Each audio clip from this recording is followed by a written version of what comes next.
Hello, hello, hello, hello, and how are you, family? I have been missing our very intimate lives on that we usually have on midweek, but don't worry because I have been right along in the comments with you guys, watching the replays as we've been focusing on featuring some of our most impactful videos that we've had over the last 2 years. So let me start this by introducing who I am. If you don't know who I am, my name is Dr. Tiffany Ross. I'm a relationship expert and a marriage and family therapist, and we work with women on healing and recovering from traumatic issues or traumatic relationships. And so here's what we're going to do today. I wanted to start this one off a little bit different.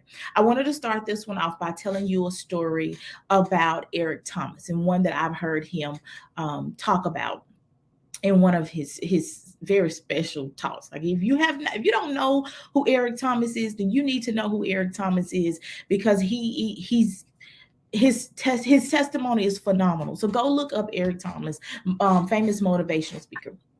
So he talked about how he and his wife have been married for years. But he talked about how his wife had come to him one day and said, "Hey, I don't feel like you can, there's something that you're not able to give me in the relationship." And I'm paraphrasing. He didn't say this verbatim. So I'm just kind of putting this in my own language so that I can communicate this to you. So he said that his wife felt that there was some kind of block or some reason or something that was holding him back from being able to give his 100% in the marriage. And so she specifically told him, "I feel like you're not able to fully love me because you have not yet dealt with the fact that your mom lied to you about your father." And so he went on to talk about how he had to take this stuff back to God and say, "Well, why is it that, I'm still holding on to this? Why is it that I have not addressed the issue that that my mom lied to me? Why haven't I addressed this?" And he had to ask God to help me deal with this so that I can go to her. I really don't want to confront my mother about her lying to me about my dad. I really don't want to do this. But God told him, "This is something that you have to do if you want to be able to effectively love your wife." And so he did. He confronted the issue with his mother, and he went on to say how he can give his wife 120% because he chose to deal with the issue that was holding him up there. And he didn't say he just stopped. Like he said, "I didn't stop with just dealing with the issue with my mother. I also went and dealt with the issue with my father." And so let me encourage you, especially today, as we're going to talking about how do you heal from unhealed or some signs that you're still dealing with some unhealed hurts, is I want you to really dig deep and see what are those things that's holding you back, whether it's holding you back in your marriage, whether it's holding you back in your relationship, whether it's holding you back in your career, whether it's holding you back from just living life and from embracing the opportunities that come along your way because you're still living in fear and you're still trying to find the courage for you to step out. I want you to really dig deep and figure out what are these things that's still holding you back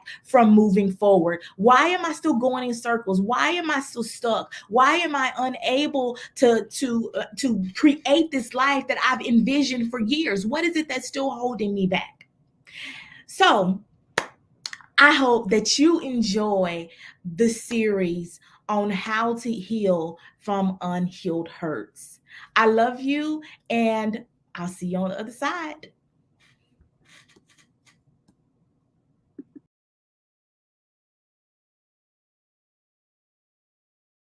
So I'm going to jump right on in.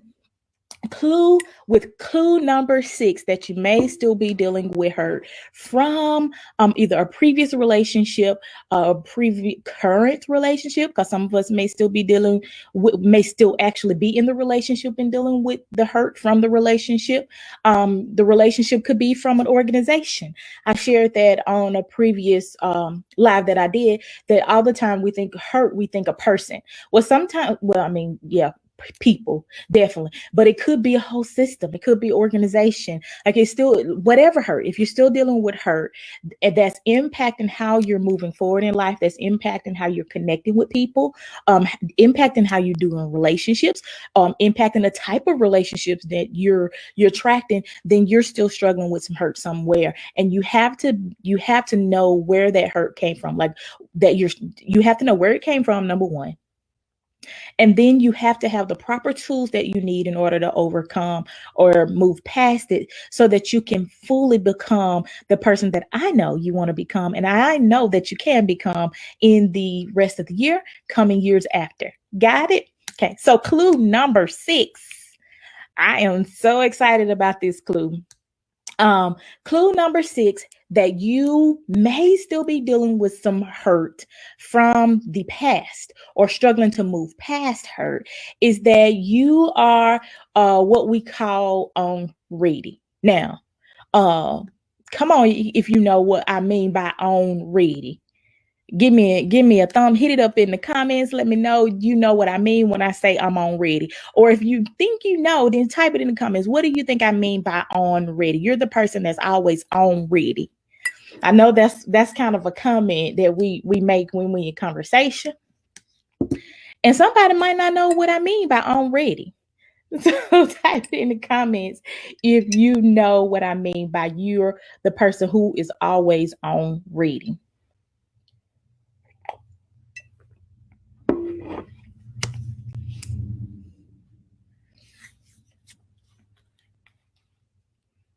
I'm going to slow down because I want to interact with y'all today. I'm not going to be on long, but I want to make sure that I'm interacting with you today. So if you're the person that is always on ready, you're the person that they call the ride or die, the one they call when stuff start hitting the fan, and they know you're going to always have their back.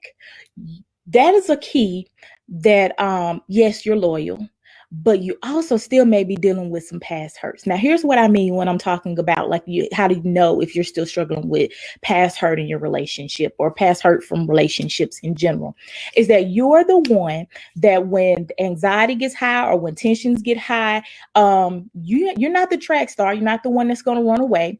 You're the one that's going to run to the trouble. So you're the one that's going to be right in the middle of the argument, or you may even start arguments, because sometimes when things get too close, you may even be the one that start the argument in order to create the distance. Now, some people don't believe or don't even pay attention to that they're doing these things. But when tensions get high in the relationship, whether you're arguing or whether you feel like you're getting too close to a person, then in order to create that distance in the relationship, then you are already, you either start a fight, you don't run, or you start looking for well, maybe they cheating or maybe they doing this. You start creating chaos. That's the word I was looking for. That's the word I was looking for. You start creating some form of chaos. And what this chaos does is create distance from the other person. So it almost like it gives you an excuse for you to put up a wall to the other person. So it could now, mind you, there may be some evidence there. Now, I'm not discounting it. It may be some evidence there, but there also may not be any evidence there. And because you have been hurt in the past, or because you have had an experience that left you feeling vulnerable, or left you hurt or missing out or attacked, or whatever the reason is, your response to being vulnerable again, or being in a position again of vulnerability, especially when you're in relationships, is that you start looking for stuff to prove that, this person is hurting you, or that this person is not worthy of you. And I know that because I was the unready person. Like, I was the person. I have to give you a brief story about me, because I was the person that will always battle. And so with my good friends know, if I'm starting to complain, or if I'm looking for all this stuff that's going wrong, then they know, Tiffany, what's going on with you? Like, why are you creating distance between people? And the way I create distance is to look for fault. Now I'm just being super vulnerable and super honest, but I know me. So I'm more aware of that now. So that I know, okay, I need to stop, pay attention to what's going on the inside of me. What am I feeling? Am I feeling like I'm out there and just overly exposed? What kind of things am I doing that, or what am I involved in that makes me feel like I'm just kind of super, super exposed? Or am I getting too close? If I'm married now, but when I was out in the dating scene, like, do I feel like my heart is too exposed or too involved with this person? And I need to figure out what's wrong with them so that I don't allow my heart to get so involved in them. Like I said, I know me. I know me now. I wasn't aware of myself for a very long time. Always ready to say something. Yes, somebody said, always ready to say something. But the person who was always on ready, that's what they do. Yeah, they always looking for something to prove that they're not worthy of the relationship, or that someone else is not worthy to be in a relationship with them. So that is a key, that you are still dealing with some past hurts, as I was. I had been hurt tons and tons and tons of time, a lot of times before. And to be super vulnerable in a relationship, I was like, oh, no, nope, that's too close. I got to find something. I got to find some kind of reason to discount who they are, or discount that that I need to be with them. I have to find some kind of weak reason to push them away. And I know a lot of you guys are like that too. You may not realize, you may not even recognize that it's happening, but you look for some kind of clues that to allow yourself to not be happy. And it's because you're still struggling with some hurt from the past. Now, if you missed the other ones, yesterday we talked about the track star, the person who runs. Today we're talking about the person who they don't run, they fight, they ready to battle, and whatever your battle look like. Whatever your battle look like. The other 4 clues I gave away on Tuesday on our casualty. I have enjoyed coming on talking about all these clues that you still may be dealing with hurt. Some people don't know that they're dealing with hurt. And so I felt like we needed, in order to prepare for, well, how do you move past it? Well, first you got to know whether or not you're still dealing with some past hurt, as a lot of people are. And I know 2020 was just a rough year for so many people. And we were inside and kind of forced to really look at ourselves and look at where we are in relationships, and look at where we are in our lives. And so a lot of people, a lot of emotions, a lot of past hurts and all that stuff have come up for people, just because they're kind of forced to deal with it being inside now. And a lot of people don't know that that's what it is. That is, I'm still struggling with moving on from the past, or moving from past hurt. So I felt like, in order to prepare for Monday, we needed to really stop and say, okay, well, how do I know if you're talking to me? How do I know if I need to join this challenge? I'm not really sure. I'm not sure. All I know is this is what I'm doing, but I'm not sure if this is past hurt. So I felt like we needed to take a minute and just dive really into the clues, or to some clues, because these are definitely not exhaustive. We'll go over some more clues inside of the workshop on Monday. But these are some clues that you may still be dealing with some past hurt. Okay. Thank you so much for joining on today. And remember, I will be back same time, or around the same time, on tomorrow, to discuss my last clue that you may still be dealing with some past hurt in relationships. And I look forward to seeing you there. Bye.